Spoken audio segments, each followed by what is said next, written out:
Қайырлы күн. Бүгін осы видеода мен сіздерге үй жағдайында қалай тісті оп-оңай ағартуға болады, сол туралы айтатын боламын. Кез келген адам тісінің аппақ болғанын, я дізілген моншақтарда болғанын қалайды, өйткені біреумен аралассаң да, біреумен сөйлессең де, фотоға түссең де, жәнегі әдемі аппақ тістер адамның көңілін тартады өзіне, яғни жәнегі адамның көңілін аулайды. Сондықтан кез келген адам тісінің аппақ болғанын, әдемі болғанын қалайды. Бүгін осы видеода мен сіздерге үй жағдайында қалай оп-оңай тісті ағартуға болады туралы айтатын боламын. Бірақ оның алдында сіздерге неліктен адамның тісі сарғаяды, сол туралы айта кеткім келіп отыр. Өздеріңіз байқайсыздар, әсіресе адамның жасы өскен сайын, жасы ұлғайған сайын тісінің сарғая бастағанын байқауға болады. Енді бұған не себепкер? Сол ең басты факторларға, ең жиі кездесетін себептерге мен сіздердің және тоқталып айтып бергім келіп отыр. Ең жиі кездесетін себеп, және адамның тісінің сарғаюы, ол чай, кофе, әртүрлі түстегі газдалған сусындар екен. Өздеріңіз байқаған боларсыздар, шай ішкеннен кейін, кофе ішкеннен кейін ыдыстың ішкі жағында қоңыр налет қалып қалады, әсіресе әйел адамдар жақсы біледі деп ойлаймын, ыдыс аяқты жуатын енді әйел адамдар ғой. Сонда кей кезде тіпті жуу да оңай болмайды. Тура сол сияқты жәнегі тісімізде, жәнегі кофе ішкен кезде, чай ішкен кезде тісімізде сол чайдың, кофенің налеттары қалып қалады екен. Біртіндеп адамның тісінің жәнегі түсі өзгере береді екен соның арқасында. Сондықтан егер сіз жәнегі жиі кофе ішетін болсаңыз, чай ішетін болсаңыз, азайтқаныңыз жөн, не болмаса жәнегі гигиенаға аса көңіл аударуыңыз керек. Екінші мәселе, неліктен адамның тісі сарғаяды, өйткені және алдыңда айтып өткендей, ол гигиена мәселесі екен.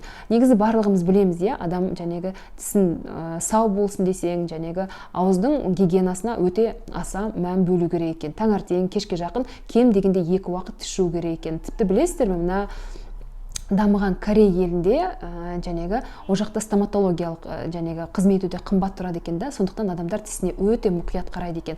Сумкаларында әрдайым щетка жүреді екен. Яғни біз сияқты таңертең кешке ғана емес, тамақ ішкен сайын тістерін жуады екен. Сондықтан болар мүмкін тістері, әдетте қарасаңыздар, және Кореяның киноларынан қарасаңыздар, тістері әдемі болады, аппақ болады, Сондықтан егер тісіңіздің әдемі аппақ болғанын қаласаңыз, гигиена жағына аса мұқият болыңыз.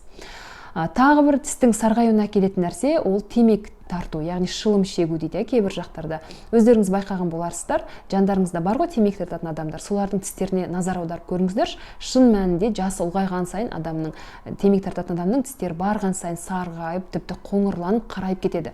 Яғни темекі тарту, шылым шегу тістің сарғаюына әкеледі. Ең басты және факторлардың бірі деп айтсам болады. Сондықтан тісіңіздің ақ болғанын қаласаңыз, ондай нәрседен аулақ болыңыз. Тағы тістің сарғаюына келетін жәнегі фактор дәрі-дәрмек болуы мүмкін екен. Жәнегі әсіресе астма дертіне қарсы, одан кейін давление дейді ғой, қан қысымы ауруларына қарсы дәрілер бар ғой. Соларда жәнегі тістің түсін өзгертетін компоненттер болуы мүмкін екен. Сондықтан егер сіз осындай дәрілер қабылдайтын болсаңыз, дәрігеріңізбен ақылдасып көріңіз мүмкін. Сізді жәнегі тістің түсін бояйтын компоненттер болса, мүмкін дәрігеріңіз басқа түріне ауыстырып беретін болады. Одан бөлек жәнегі тістің түсін кетіретін нәрсе, ол жәнегі фтор екен. Фтор өздеріңіз білесіздер, пасталарға қосады, кейбір суға да қосады. Егер де фтор нормадан тым асып кететін болса, жәнегі тістің өзінің табиғи түсі кете бастайды екен. Осы факторлар ең жиі кездесетін факторлар екен, неліктен адамның тісі сарғаяды, соған жәнегі себепкер болатын. Ал енді тісімізді қалай ағартамыз үй жағдайында, соған дұрыстап сіздерге тоқталып айта кетейін. Әрине тісіңіздің сарғайғанын байқасаңыз, тісіңіздің жәнегі түсінің өзгеріп бара жатқанын байқасаңыз, ең дұрысы дәрігер стоматологқа қаралып, консультациясын алып, жәнегі процедураларын қабылдау дұрыс болады. Бірақ енді өмір болғаннан кейін әртүрлі жағдай болады, кей кезде шұғыл тісімізді ағарту керек болады, кей кезде жағдай болмай қалады деген сияқты, кей кезде уақыт тапшы болып қалады. Бұндай кезде бізде жәнегі көмектесетін үй жағдайында тісті ағартуға болатын әдістер бар екен. Соның мен сіздерге 3 жолын айтатын боламын. Ең жәнегі бірінші айтайын деген нәрсем ол сода. Кез келген ас үйде бар, әсіресе әйел адамдар біледі. Жәнегі сода бізге ыдыс-аяқ жуған кезде бір дақ қалып қалған кезде, және айттым ғой, кофеден, чайден бір кей кезде болады, ыдыстың ішінде дақ қалып қалады, оңайшылықпен кетпейтін кездер болады. Сол кезде сода шын мәнінде өте жақсы ағартады. Оны әйел адамдардың барлығы біледі деп ойлаймын. Тура сол принцип бойынша, егер тісіңіздің сарғайғанын байқасаңыз, жәнегі соданы алып, тісіңізді үйкесеңіз болады сол содамен. Әрбір тісіңізді. Және қызыл етті үйкелеп керек емес, тек қана тісті ғана. Ыдысты қалай жәнегі жуасыз содамен, тура сол сияқты тістіңізді үйкелесеңіз, тісті өте жақсы ағартады. Бірақ мұнда айта кететін нәрсе, соданы жиі қолдануға болмайды. Аптасына 1-2 реттен көп қолдануға болмайды, категорически. сол бірінші әдісім осы, ең оңай, кез келген үйде бар, жәнегі қарапайым сода тісіңізді жақсы ағарта алады.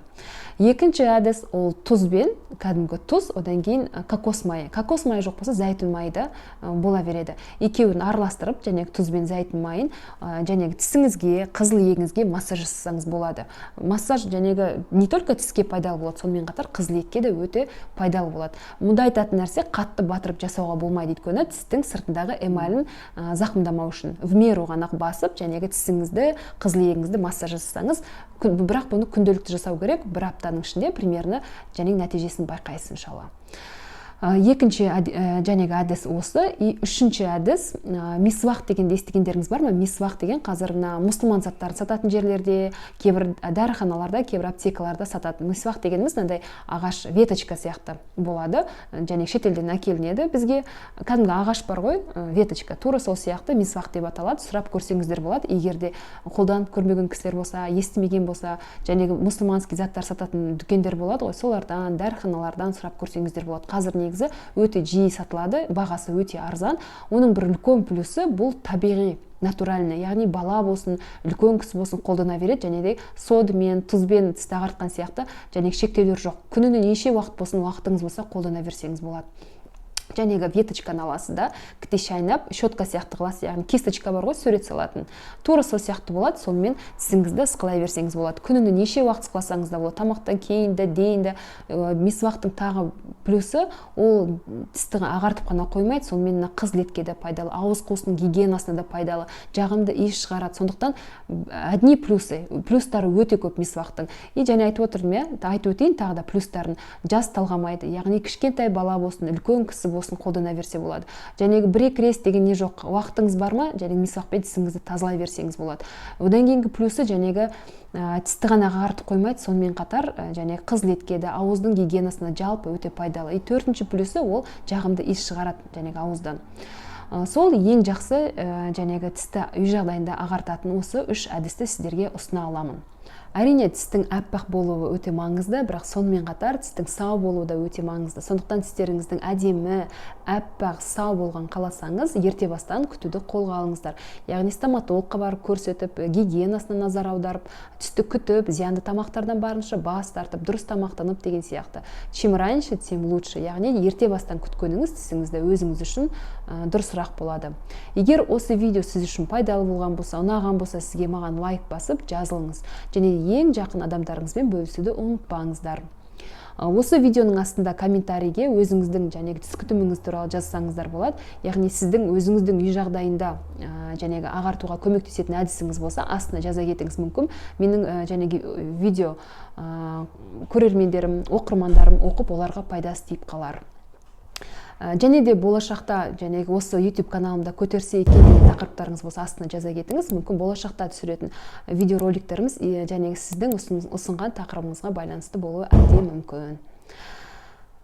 Назарларыңызға үлкен рахмет, аман сау болыңыздар.